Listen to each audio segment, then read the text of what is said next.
दें, उमेश पाल हत्याकांड में फरार शूटर गुड्डू मुस्लिम के अंडरग्राउंड होने की खबर मिल रही है। सूत्रों के मुताबिक एसटीएफ को गुड्डू मुस्लिम की आखिरी लोकेशन ओडिशा में मिली थी। इसके बाद से गुड्डू की लोकेशन मिल नहीं पा रही है। तो आखिरी लोकेशन गुड्डू की ओडिशा में मिली थी। लगातार गुड्डू मुस्लिम हुलिया बदल रहा है। अब जानकारी मिल पा रही है कि गुड्डू मुस्लिम अंडरग्राउंड हो गया है, लेकिन 7 राज्यों में गुड्डू मुस्लिम की तलाश को लेकर पुलिस छापेमारी कर रही है।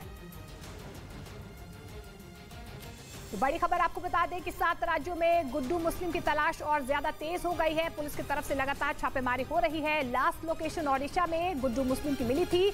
इसके बाद से जानकारी मिल पा रही है कि गुड्डू मुस्लिम फोन का इस्तेमाल नहीं कर रहा है, मैन टू मैन जो है वो संपर्क कर रहा है और ऐसे में अब जो है गुड्डू मुस्लिम की लोकेशन नहीं मिल पा रही है। प्रियंका हमारी सहयोगी हमारे साथ जुड़ रही है। प्रियंका, गुड्डू मुस्लिम को लेकर लगातार छापेमारी तो चल ही रही है, लेकिन ये भी जानकारी मिल पा रही है कि गुड्डू मुस्लिम हुलिया बदल रहा है, अब अंडरग्राउंड हो गया है।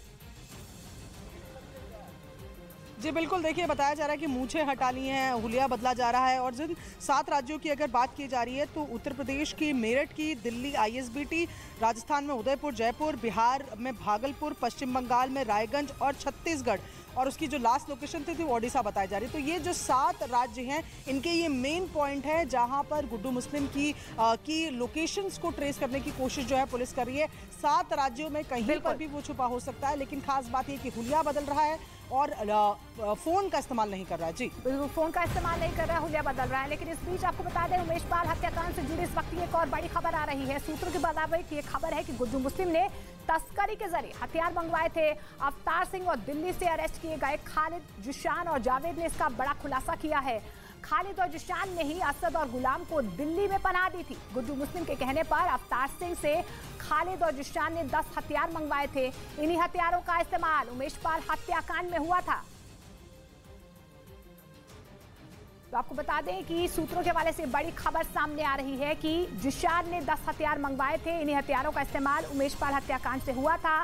तस्कर के जरिए ये हथियार मंगवाए गए थे। एक बिल्डर के भी संपर्क में गुड्डू मुस्लिम था।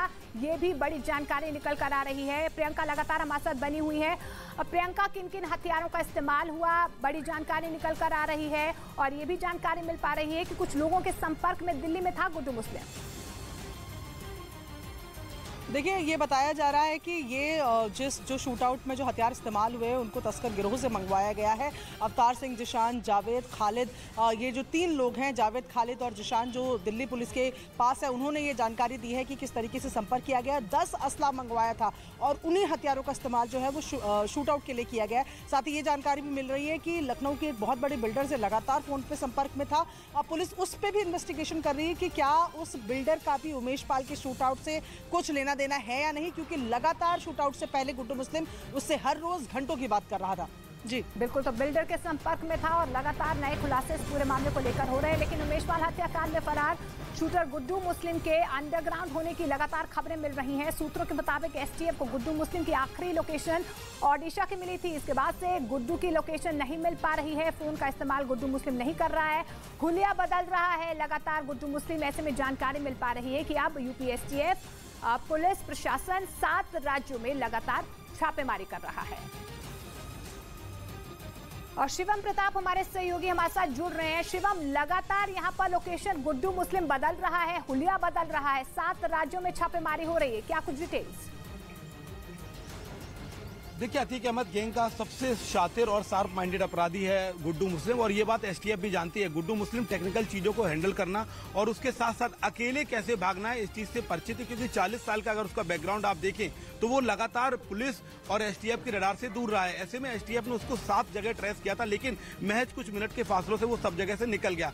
अब जो लास्ट लोकेशन की बात हो रही है वो छत्तीसगढ़ और उड़ीसा के 16 बॉर्डर पर देखी गई थी, वो भी कई दिन पहले। उसके बाद से एसटीएफ, यूपी पुलिस के पास गुड्डू मुस्लिम की कोई लोकेशन नहीं है। गुड्डू मुस्लिम 24 फरवरी को उमेश पाल हत्याकांड को अंजाम देता है। उसके बाद प्रयागराज से सीधा झांसी जाता है, झांसी से मेरठ, मेरठ में डॉक्टर इखलाक के घर से पैसे इकट्ठे करके दिल्ली चला जाता है, जहां पर ये तीनों आरोपी जिनकी बात की जा रही थी, अपराधी जिन्होंने हथियार सप्लाई किए, उनसे मिलता है। और उसके बाद जब एसटीएफ और दिल्ली के अस्पताल शहर उस पर दबिश डाल, गुड्डू मुस्लिम कहीं ना कहीं बन गया है। शिवम और प्रियंका, आपका बहुत बहुत शुक्रिया।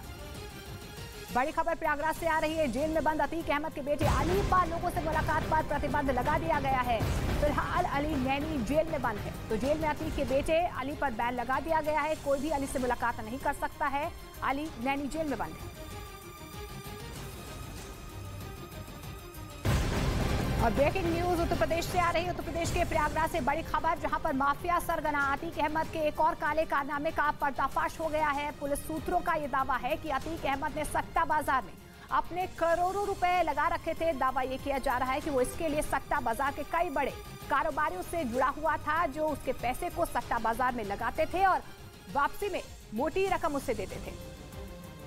यानी अतीक अहमद सट्टा बाजार का भी बड़ा खिलाड़ी था। सूत्रों के मुताबिक एसटीएफ की जांच में अतीक के कुछ सट्टा कारोबारियों के साथ कनेक्शन सामने आए,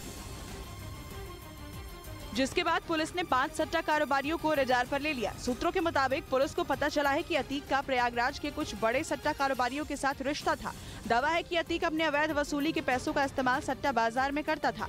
यानी अतीक अपनी काली कमाई से करोड़ों रुपए का सट्टा खेलता था। कई बड़े सट्टा कारोबारी उसके संपर्क में थे, जो उसका पैसे का इस्तेमाल इस सट्टा बाजार में करते थे।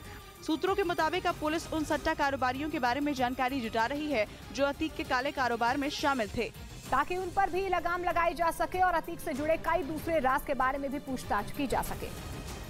और पुलिस सूत्रों के मुताबिक इसलिए अतीक की काली कमाई को सट्टा बाजार में लगाने वाले कारोबारियों की भी तलाश तेज कर दी गई।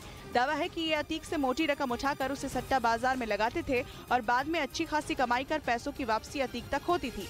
मीडिया रिपोर्ट के मुताबिक इसलिए पुलिस अब इन्हें जल्द से जल्द पकड़ने की कोशिश में जुटी हुई है।